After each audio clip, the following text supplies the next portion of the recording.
Hey, this is Brett. Pull your book out, Picking the Winners and Losers in Real Estate. Go to chapter 15, Wholesaling. If it sounds too good to be true, it probably is. First of all, we're going to talk about wholesaling. What is wholesaling? Wholesaling is when a person goes in and they have a lot of door knockers, they got cold callers, they try and get houses what they call under contract. These are not licensed individuals. These are people that are promising the homeowner that they're going to sell it at a certain price. So say, for example, they pick it up for $40,000 or $50,000, it's worth $100,000. Then they're going to probably mark that up $10,000 to $50,000, $60,000 and market it to other wholesalers who have people that buy cash too. Many of those out there, they're almost all unlicensed, and they go out and they market those. So basically you got two markups there, which is a lot of money.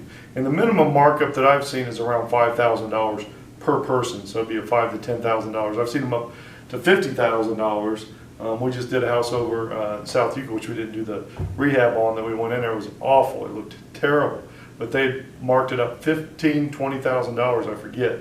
And the owner didn't have enough money left to do the remodeling. So these, the wholesalers who had the construction companies just wouldn't have enough money. So we were going to flip it, but there's no way you could flip it. We had to rent it, and we rented it for. We rented it. Thank God for the first one. There was actually someone who came in there that needed to be on that street, and that was the only one there. So they got very lucky there. But that's wholesaling. You want to be very careful there because there's 2 or 3 hands in that trough to get money, and it's not licensed people. And that's why I like the MLS. MLS is, I get 95% of all my properties from. About 5% of wholesale deals are good. The rest of them are not. So, for example, on the MLS, you're going to get people go out. It's not off market. It's on the MLS. It's marked up. That is baloney. That is absolutely false. We get many good deals off the MLS, and we get to inspect them. We get to get full disclosures on them, and there's a 5-day inspection period. We can get in and out of a deal, and we get all that stuff is put in. We check it out. I go out and take pictures. I get a detailed quote on it, and 95% of the time we're right on the dollar. Just got off the phone today with an inspection that we're going to go ahead and move forward with the house because the inspection came back good and it fits our parameters. But we made sure all that was done before we did that. Very important. So when someone comes in and says, well, the MLS is no good, you got to do off-market deals, it's probably because they can't, number one, probably can't get a real estate license or do not have a real estate license. So MLS is always a better way to go if you're not a trained individual and understand the risk that's involved in all this.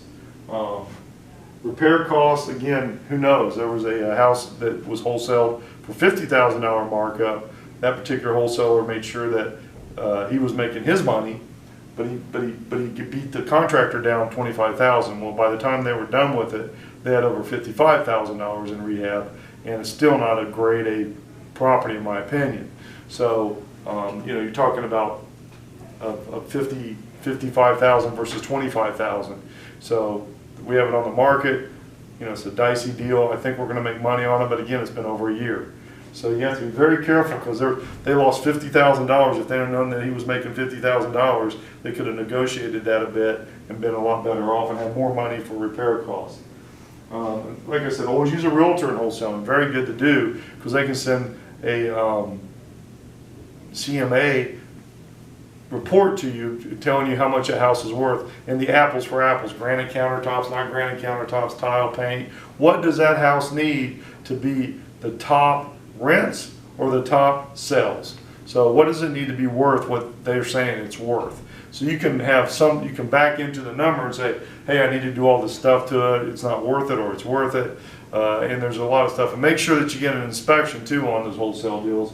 And a lot of times they don't want you to do that, but I would do that. And if they don't want you to do that, just move on. I was at a deal over in Cam's Corner last week, and one of my buyers said, hey, I think there's a good deal over there.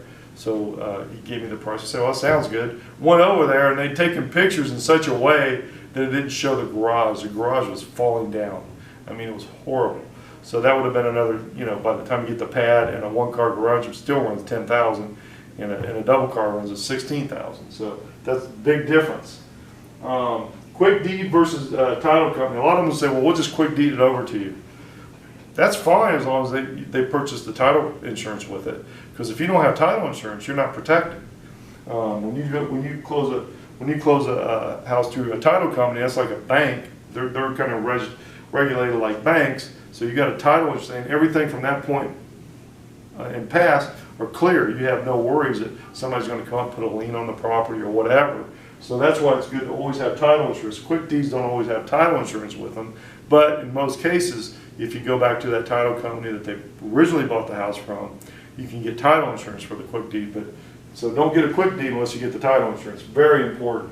Understand the cities. Wow, that's a big deal in a lot of places. Willowick, a wholesaler sold a house to a client and didn't do what's called a dye test. The dye test, 1% of it leaks, you're going to be replacing the whole line from the house to the street, and that's big dollars. And the house is atrocious. It's horrible. So, but we did put enough money into it, $15,000, to get it rented out. It will never get sold unless he puts a lot more money into it. And thank God the dye test came back good. But again, understand what you're getting into. And if you don't, just go with the MLS, get a realtor who's in the business and does 95%. I do 95% of my business is just investment stuff. I understand there's pictures, there's videos, I can give you a resume.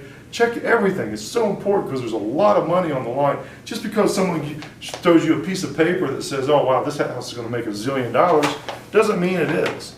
So, you know, this is why I did this course, because I see so many investors losing a lot of money on these houses, and there's no reason. Our investors are making a ton of money and they're thanking us for it. So anytime you're doing that, the city inspections, quick deed, all this has to be put into considerations. You have to understand what you're getting into. So again, I'll get with you on the next one, and we got some extra stuff coming in as far as chapters, so we'll be putting those in the videos, and I'm very excited for the next one. Thanks.